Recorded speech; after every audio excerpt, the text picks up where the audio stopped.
This one's got a little extra special cab on it. A lot of property owners love this Gator. This little workhorse is outfitted with an enclosed premium cab, but you're gonna see you don't necessarily have to have the cab on it. It is a great machine with or without. You see a lot of these in municipalities. It's just a great overall little unit. And I'll tell you, this cab kind of makes it that deluxe premium offering that you've come to expect from John Deere. So let's talk about a few of the features that you get on the TX 4x2 Gator. So right out of the gate, this is just a strong, proven platform from John Deere. I will tell you, this thing has been in production for a very long time. There's been a few different variations over the years, but in its essence, it is pretty much the same Gator that they came out with years and years and years ago. A couple of improvements, but for the most part, you know, just a solid machine. So let's talk about tires. First off, you get a tire choice. You can get this with a turf style tire if you're not looking to be too aggressive on your terrain.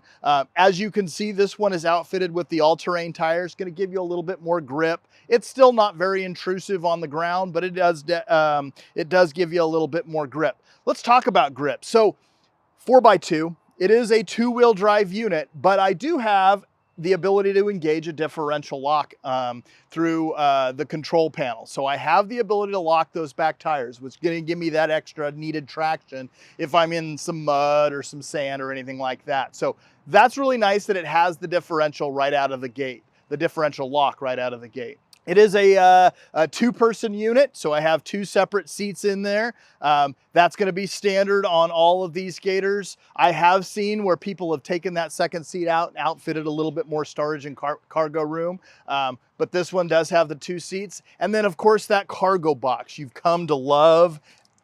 This cargo box is a great unit. I will tell you, there is a couple of ways to configure it. This one is just the standard configuration, so it doesn't have the deluxe bed liner or it does not have tail lights, but you can option this with tail lights already integrated into it and that deluxe bed liner. You can also have it outfitted with a hydraulic dumping feature, which again, that's one of those things that has set John Deere apart for years. That hydraulic dumping feature is great.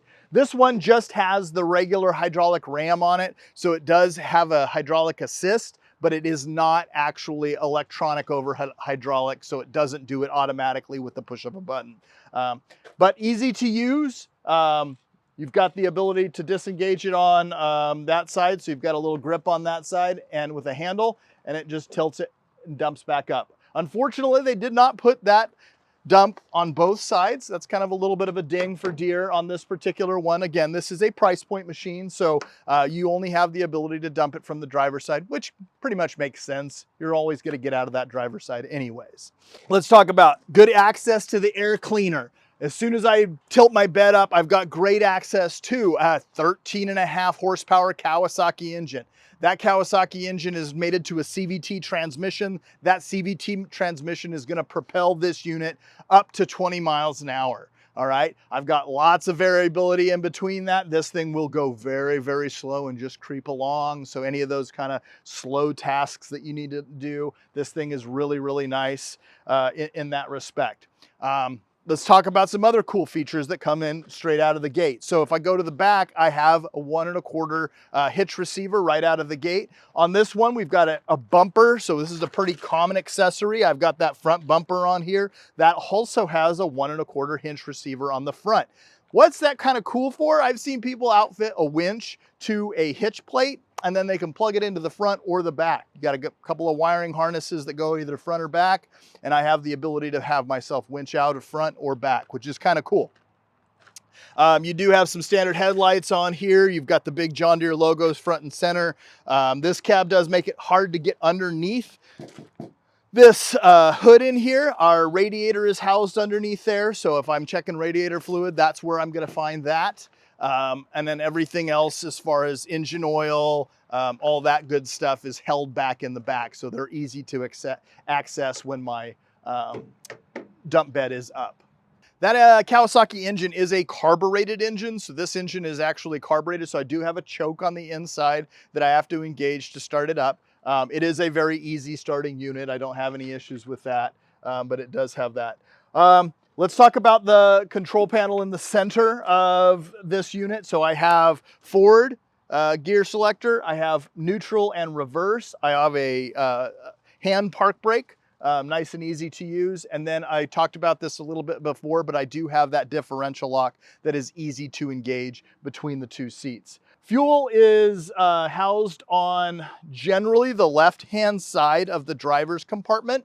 And so right next to the driver's seat is usually an easy access to my fuel. Because I've got the cab on here and we're trying to keep some of that dust and debris out of there, there is some extra cladding, some extra vinyl that is covering up the fuel tank. So it makes it one extra step I have to unbutton and then unvelcro to get into my fuel tank.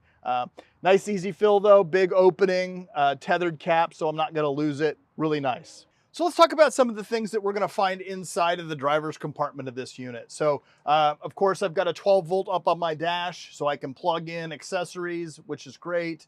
You've got a nice grab handle for the passenger. You've got 2 cup holders on the right hand side, 2 cup holders on the left hand side. So a nice appropriate amount of cup holders in this unit. Additionally, I've got the light switch up on the dash, my choke, and that big, nice John Deere steering wheel. Let's talk about some of the things we get with the premium cab. We've got glass fully enclosed all the way around. So I've got that glass up in the front, up in the back and the rear. I have the ability to open the front window and the back window. Of course, I've got door locks on each door with separate keys, which is nice to protect my the insides of here. This has done a really nice job of sealing this.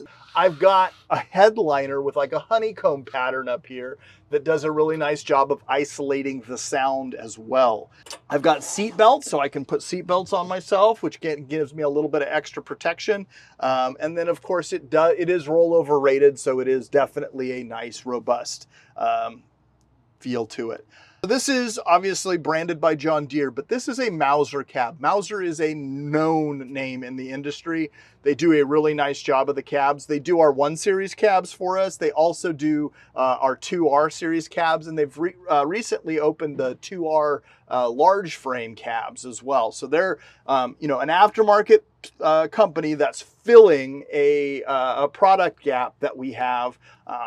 And they do a really nice job. Again, fit and finish is paramount, and this one does a really good job. Let's talk about the negatives. Okay, first off, this is not a cheap, inexpensive cab. I will tell you, this is definitely north of the $5,000 range to put this cab on this unit. And I struggle personally with that a little bit, if I'm being completely honest. But I know there is a customer base for this. Some people just have to have that barrier between the elements. And so I totally get that.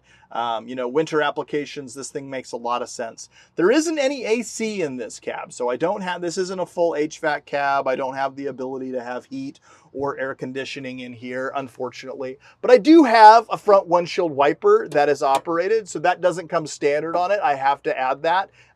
This customer added that kit on here, so I do have that as well. And you have to add a wiring harness to it, of course. So pretty nice. Definitely a great place to be, but you know, a little spendy.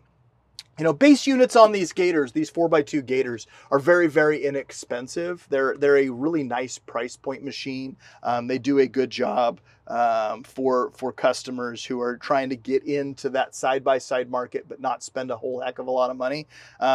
And this cab jumps that price quite a bit. So I don't know, premium cab on a price point machine. If I already had a Gator, it certainly makes a lot of sense, because if I wanted to add that thing after the fact, I'm not going to get hit with both the initial cost of the unit and the initial cost of the cab. So if I wanted to add it later, that's awesome. And let's talk about that. It is a dealer installed option. So this isn't a factory thing. I can't get this from the factory. Can't order this Gator like this from the factory. This has to be a dealer installed option. So my installation team did a really nice job on this one. Again, fit and finish is premium on here. I hope you've enjoyed watching a little bit about this TX 4x2 Gator and this premium cab that is on it. Please like and subscribe to the channel. We really enjoy having you as a part of our community. and we will see you again next time on the next Papé Toolkit. Hi, my name is Jason Hughes. I'm a territory manager out of Eugene, Oregon. I'm also a large property owner and own a lot of the equipment that you see featured in these videos. I hope you find this content helpful. If you have any questions, please comment below.